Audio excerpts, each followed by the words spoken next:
P. Diddy's arrested. Tupac mom is pressing charges because she wants the justice for her son right now. If you guys are fans of Tupac and you want justice for everybody involved in this Diddy situation, I want you to comment 222 for Tupac. And RIP Biggie, RIP Kim. Everybody that's involved is about to get justice right now because the feds just raided Diddy's house. His whole entire mansion just went up. Like, the feds kicked through the windows, they came out the sewer drains, dropped out of Black Hawk helicopters with Pooh Shiesty masks on, with K's and everything like that. They wanted to know primarily, the first thing is, where is the Tupac footage? Because the word on the street is that they're saying P. Diddy, his homies, and everybody that's been in the cover up, they bought the Tupac footage that way to prevent Diddy from having to do 35 to life. And at the end of the day, people gotta realize that you gotta get justice for Tupac, because you know what, he was the one that was trying to lead the generation. He was trying to give back to the folks. He was really trying to lead the youth to be a better path than what he was, and being bigger than like a rapper, a ball player, or anything like that. One thing y'all gotta understand is that Biggie Smalls, he was set up in the same way that Tupac was set up, and the way that Kim Porter passed was very suspicious. And P. Diddy, he's the one that has been around this whole entire thing. He's the talk of the town. He got caught red-handed. The fingers are pointing back to him, and everything what the witnesses are saying and what the evidence shows, it looks like he's gonna end up falling for this RICO. Like, the feds, they don't play around, man. Everybody knows they got a 99.9 success rate. That's why when they come knocking at your door, they already got everything to put you away for good, man. And this is why P. Diddy, he's got to be careful. He's got to watch out. That's why 50 Cent, he keeps coming out and he's trolling him. He's letting him know that he's not going to be able to get away with this, because 50 Cent really knows what's going on in New York. He's from New York, and a lot of people claim that 50 Cent is the king of New York, and that's what Diddy wanted. Like, if you really think about it, Diddy wanted to be the king of New York, but he couldn't, because he actually like screwed over a lot of people. He stepped on a lot of people to get to the position that he got to, and it just don't sit right with a lot of people. If y'all think that Diddy has something to do with Tupac, if he has something to do with Kim Porter, I want y'all to comment 222 and like this video, and you better subscribe to the channel, because now that the justice is coming, the sources are speaking to me and they're saying that P. Diddy's going down for this. Like, he's going to take his executive producer with him and everybody that was on Bad Boys, because Bad Boys just got sold for $50 million and 50 Cent bought it. And just the other day, Neiman Marcus, Macy's, Dillard's, Nordstrom, they all dropped Diddy. They don't want Sean John in there no more. Plus, I've not seen nobody rocking Sean John in 15 years.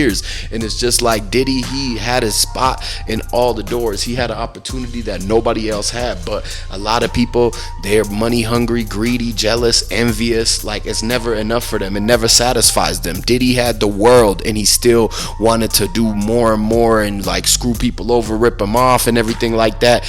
A lot of the contracts, if you look at it, this is why Danity Kane and the people from making the band couldn't really talk about their experience with Diddy, because of the NDAs.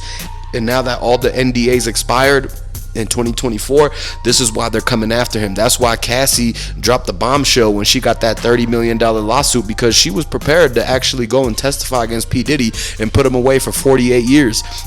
And the thing is that 50 Cent and Mike Tyson, they warned Tupac to stay away from Diddy and Sugeknight, because at the end of the day, they knew that P. Diddy and Sugeknight had their own beef. That Sugeknight owned Death Row, P. Diddy owned Bad Boys, and they were going at it. They were both making money off the East Coast, West Coast beef. And at the end of the day, the people who was going to suffer from it was Pac and Big, man. I want to send my condolences to Tupac. I want to send my condolences to Biggie. Both their mothers have been very supportive, and they're telling me that they want to get justice for their son. If y'all want to get justice for the people, y'all got to let me know right now. Put justice for Pac in the comment section, because we have to be the ones who like actually stand up and say that enough is enough. Our communities, they've been suffering too much, and people know already that this type of lifestyle, it ain't for y'all, man. It really isn't. It ain't worth it doing 100 years. Even though all the money you would get, all the fame, notoriety, popularity, you get to go to places for free, VIP, all that stuff, you could throw that out the window when you got to be sitting in that interrogation room talking about you slid for somebody, or you took $1 million to hit up Pac or whatever like that. You're gonna be singing just like Keefe, and this is what everybody's thinking right now. I know everybody in LA, they thinking about that, and everybody in New York, they think about this. But at the end of the day, when you put this and that together, you'll understand this is a revolving door situation, and it just keeps coming up in our community where people keep doing this to each other. And this is where we have to put a stop to that, because look at the example that they're setting. Tupac was a role model.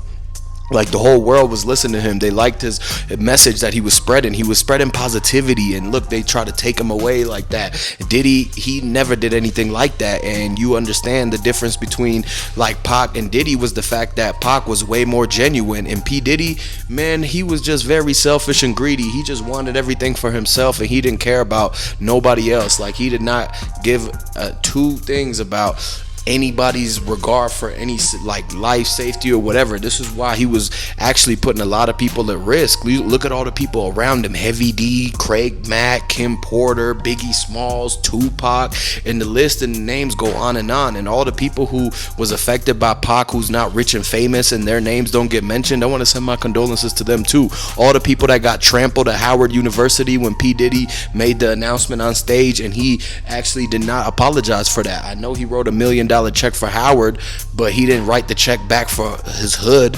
He didn't do anything to give back like how Tupac was giving back, like how other people like Nipsey Hussle, anyone like Young Dolph. You got to understand that this is deeper than a lot of stuff. And the justice for Tupac is very important, because Tupac was not just like popping in his own city. He wasn't just a person from the US that was popping. I'm talking about people listen to Tupac in villages and in other countries, and like places you would never think of, like places that P Diddy himself never was able to reach. And then so all the Tupac fans, if the Tupac fans are listening right now, go ahead and comment 222, drop the peace sign, the 2 sign for Tupac, and put RIP Biggie, because they both deserve to still be here, man. And at the end of the day, everybody knows that Biggie and Pac would have squashed that East Coast West Coast beef. They would have came together and been way more like billionaires than what P Diddy was. And this is what he was afraid of, because he thought he was going to get taken out the spotlight.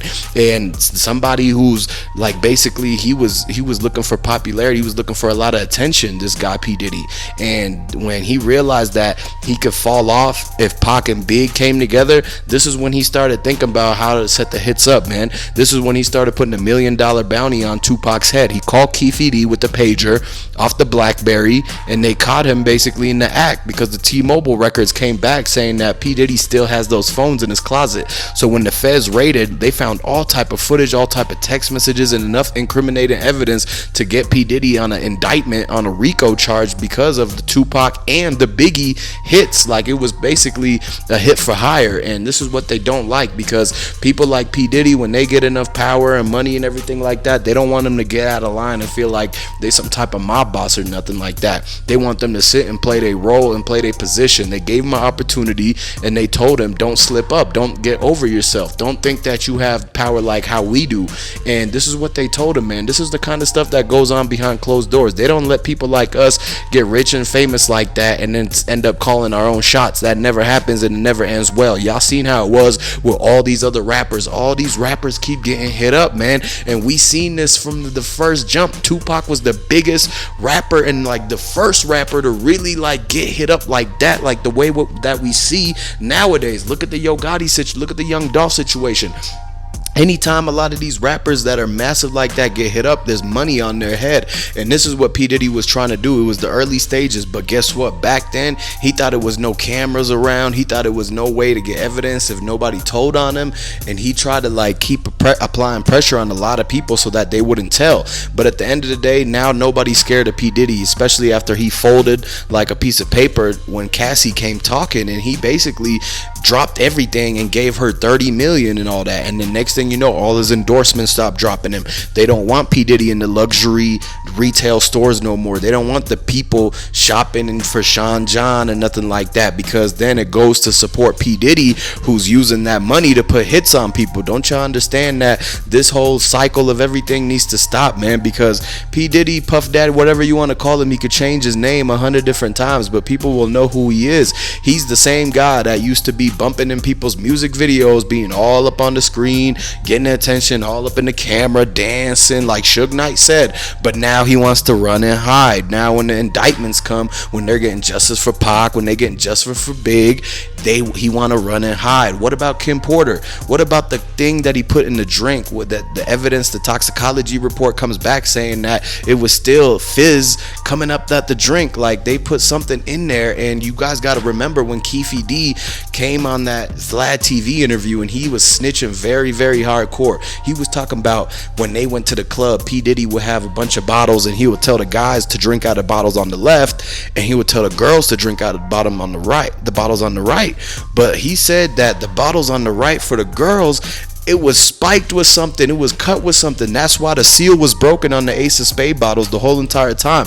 And Ace of Spade is owned by Jay-Z. So this all goes full circle back that you can't trust any of these people. You can't trust rappers, you can't trust millionaires, you can't trust nobody. You got to keep your head on a swivel, take care of yourself, take care of your family, get generational wealth, and keep it at that. It's simple. You got to stay out the limelight and basically know who you around, and keep it one eye closed, like one eye shut and one eye open when you sleeping, because you never know what's gonna happen. It's 2024 and the whole world is crazy right now, and like this stuff has been going on since 97, 96 when Pac got hit up, and it just like this is where 30 years later, 27 years later, however what they want to call it, is still unsolved. It don't sit well with people, and they want justice for Pac now. So if you want to get justice for Tupac, Biggie, Kim Porter, Heavy D, Craig Mack, and all of the above, and if I missed anybody, please comment down below. I want you guys to hit this like button, subscribe to the channel, and share this video, and I'm gonna be back with some breaking news updates on the next one. Peace.